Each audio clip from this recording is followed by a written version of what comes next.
Ao vivo no Morning Show, retomando o contato no estúdio, já acionando a minha bancada para trazermos aqui os principais destaques naturalmente. Mano Ferreira, você que estava com a palavra antes do início, o que você acabou extraindo de mais relevante da fala do primeiro-ministro Netanyahu?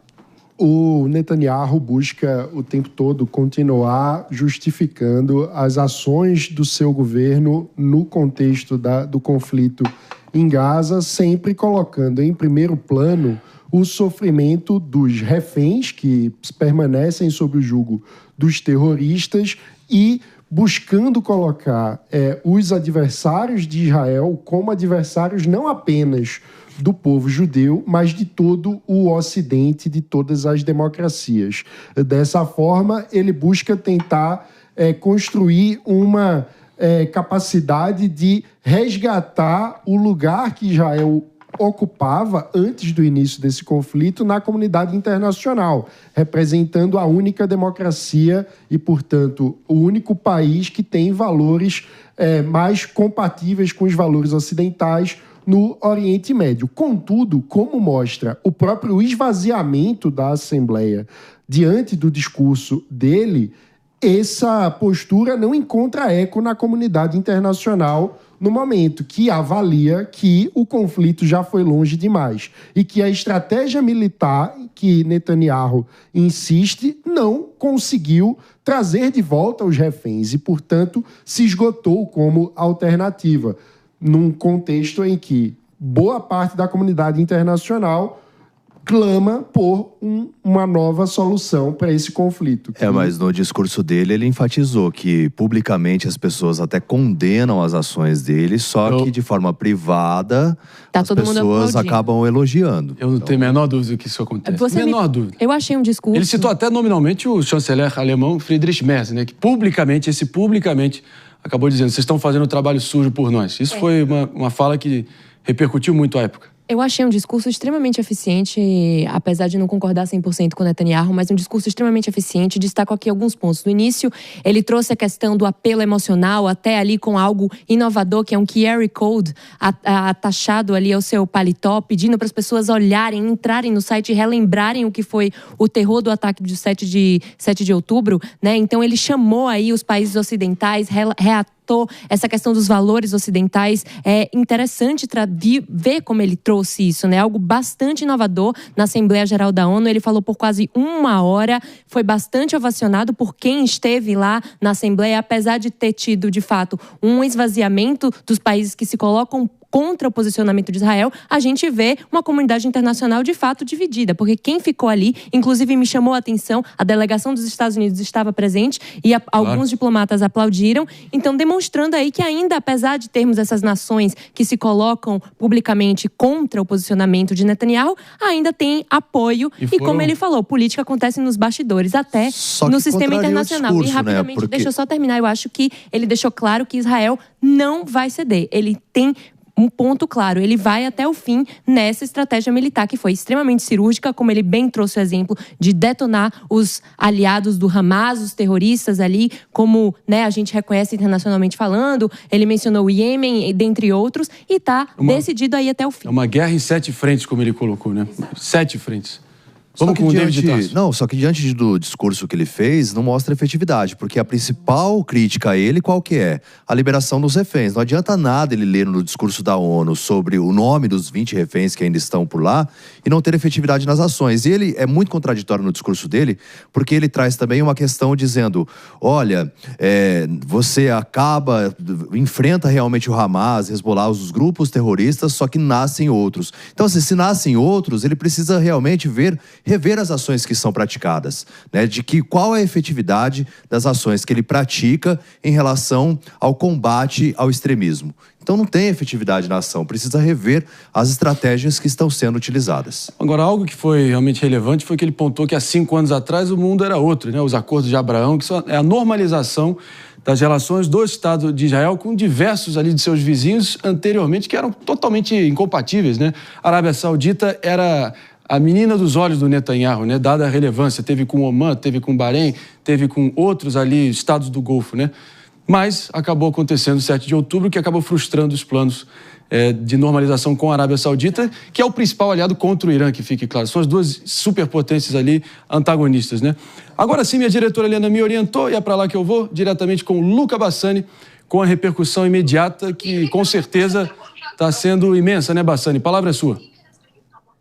Tá sim, Marinho. Bom dia a você, a todos que nos acompanham aqui no Morning Show. O discurso, talvez o terceiro mais esperado, ou o segundo depois de Donald Trump e de Volodymyr Zelensky. Netanyahu, que viu o salão principal dos discursos da Assembleia Geral esvaziado, obviamente, em um gesto de repúdio de muitas nações islâmicas, árabes e tantos outros países que condenam a postura israelense, como é o Brasil. O Brasil também deixou o recinto e, de acordo com os assessores da diplomacia brasileira, do Itamaraty, foi algo planejado. Então, a gente já sabe que as relações brasileiras e israelenses estão no seu ponto mais baixo. Esse ato de sair do recinto antes das falas de Netanyahu apenas corrobora esta fase tão ruim entre os dois países. Agora, falando sobre o discurso em si, eu acho que é interessante a gente lembrar a nossa audiência que Netanyahu todos os anos traz um mapa diferente, um gráfico, uma espécie de explicação com desenhos, né? Desta vez dizendo que conseguiu eliminar metade das lideranças dos Houthis, enfraquecer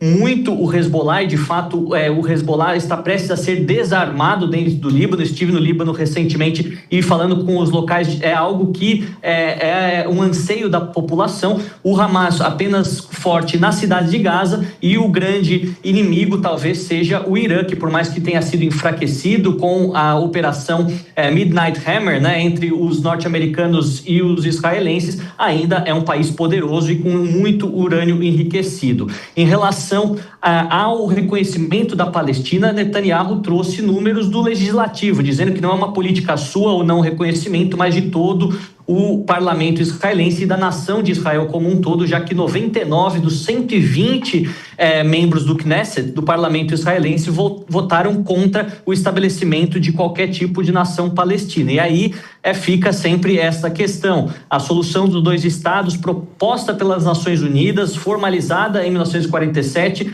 mas que nunca conseguiu nascer exatamente no início por conta de uma recusa dos próprios países árabes, e depois por dificuldades causadas também por assentamentos ilegais dos judeus na região da Cisjordânia. Tudo indica que essa guerra dentro da faixa de Gaza não terminará da noite para o dia, nas próximas semanas, mas que Israel está disposto a continuar pelo tempo que for necessário, pelo menos isso que deixou a entender Benjamin Netanyahu nesse discurso longo que fez na ONU hoje.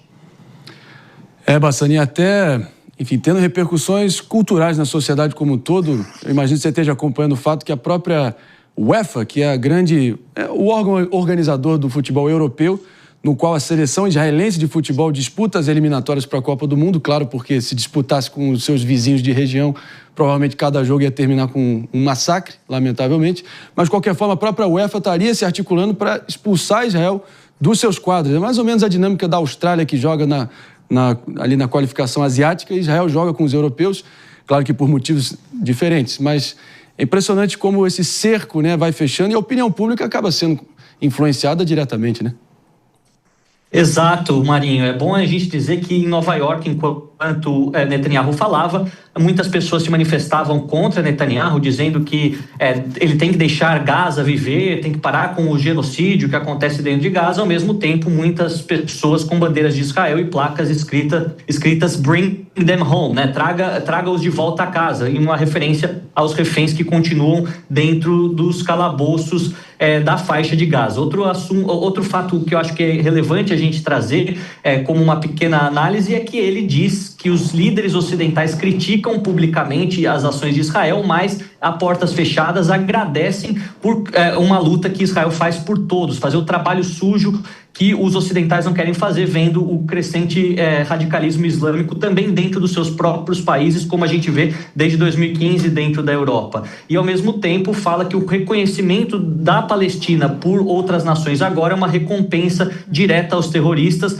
uma mensagem de que matar judeus vale a pena. Isso nas palavras do próprio Netanyahu, mas, obviamente, que não parece causar muito impacto. De fato, muitos países que eram historicamente ligados a Israel, como é o caso da França, França e do Reino Unido, que continuam ainda compartilhando a inteligência, até mesmo mandando armamentos, reconheceram a Palestina, o que obviamente é algo que vai contra os planos de Netanyahu e estremece essas relações bilaterais. Ainda há o forte Estados Unidos na retaguarda dos israelenses e com um aliado desse tamanho já basta para que eles tenham paz, pelo menos para continuar conduzindo essas operações militares, pelo menos é o que a gente observa até agora. Eu vou com a Maria de Carli, porque o dilema agora é inacreditável, né? Ocupar militarmente a faixa de Gaza, entregar as rédeas ali do controle para a autoridade palestina ou, de alguma forma, alguma coalizão internacional, pelo menos por um tempo, de alguma forma entregar uma perspectiva para aquela região completamente destroçada, né? Esse é o dilema do momento. Vou com a própria Maria de Carli agora, Luca Bassani, para a próxima pergunta. Oi, Luca, tudo bom? Muito bom vê-lo aqui comentando sempre relações internacionais. Minha pergunta é breve. O Netanyahu mencionou o apoio do Knesset, né, o parlamento israelense, com relação ao Estado palestino e tudo mais. Minha pergunta é: Netanyahu precisa destes conflitos para garantir sua sobrevivência política em Israel? Se sim ou não, como é que está a atitude da população israelense com relação a uma possível escalada da violência? Bom falar com você também, Maria, e todos que nos acompanham aqui no Morning Show. Acho que duas coisas podem ser verdade ao mesmo tempo. Netanyahu precisa, sim, de um conflito longevo para que ele se mantenha no poder, seja visto pela população como um homem forte, que possa trazer a segurança ou resolver os problemas de muitas décadas de Israel e fugir, obviamente, do crivo da justiça israelense, que muitas vezes já indicou irregularidades, corrupção e também ele tentando influenciar o judiciário, que obviamente não é correto em uma democracia. Mas ao mesmo tempo a gente sabe que há uma espécie de questão extremamente difícil para que a nação palestina nasça. Não só pelo fato de Gaza, metade dos territórios palestinos ser administrado por um grupo terrorista atualmente, que é o Hamas, mas pela autoridade palestina ter se mostrado extremamente frágil nas corrupções do dia a dia e também em evitar com que o fundamentalismo islâmico floresça. Então, por mais que oficialmente nações reconheçam a Palestina, quem administraria esse território? Quem poderia controlar as fronteiras? Quem garantiria que esses administradores não seriam incentivadores do ódio antissemita ou do ódio aos cristãos ou do ódio ao Ocidente, como a gente vê muitas vezes, para que eles possam de fato viver em paz e ter uma projeção socioeconômica, como aconteceu em tantos outros países que deixaram de lado as brigas com Israel e buscaram lucrar com essa relação. O próprio Netanyahu falou que as relações que Israel pode promover dentro do Oriente Médio com ciência, agricultura, conseguir água, conseguir melhorar as tecnologias de comunicação e defesa. Isso é interessante para muitos daqueles países empobrecidos, principalmente aqueles que não têm petróleo, como é o caso do Líbano, como é o caso da Síria e o caso dos territórios palestinos. Então, eu acredito que sim, para ele é politicamente interessante manter o conflito vivo, mas ao mesmo tempo não tem uma solução fácil. Não basta só você dizer, bom, vamos reconhecer a Palestina e pronto. Precisamos primeiro dar viabilidade socioeconômica para aquele povo e uma administração que seja secular e que respeite os vizinhos, com certeza o Estado de Israel. Luca Bassani, sempre preciso, na medida do possível, né? Porque com certeza dos conflitos mais dramáticos aí da nossa geração. E eu, sinceramente, não queria estar na pele de nenhum dos atores envolvidos aí, porque talvez seja o quebra-cabeça mais difícil de decifrar olhando adiante, mas pelo menos resta a nossa esperança e a nossa análise desapaixonada aqui no meio de tantas ódios e paixões. É importante a gente trazer os fatos e o pessoal aqui formar o próprio juízo. Obrigado, Bassani, pela presença. A gente volta com você semana que vem.